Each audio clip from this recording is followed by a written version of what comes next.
Hi, Stuart Barn here, and this is video 5 in the series on the major blues scale. So in this video we are looking at cage shape number 5. For that we need a chord, shape number 5 as well, in order to visualise what we're playing over.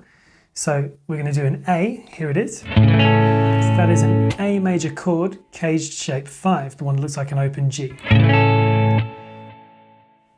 As we mentioned in previous videos covering the previous shapes, to go from a major pentatonic scale to major blues, we have to add in one specific note, which is the flat 3. There it is in both cases, in both places rather. And that is a tension note. As I mentioned before, if you don't know what a flat 3 is yet, don't worry, it is just a note from the minor pentatonic scale, so it's slightly different in character. The two ways we'll use it are, again, to use it in passing and with emphasis.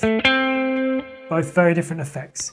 Here is my A backing, and I'll do a couple of phrases to demonstrate that.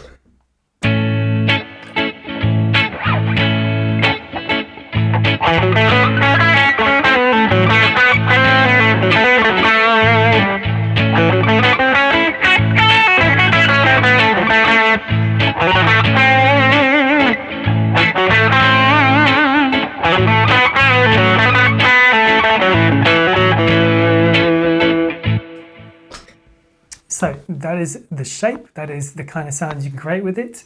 As usual, it's important to clock up time using the scale to get comfortable with it. Just do it over a single chord. It's my recommendation, in this case A, but do also move it around, do different keys, do F, do E flat, do A flat. I hope that video is useful. Please give it a thumbs up and subscribe if you did, and please feel free to share. See you in the next video.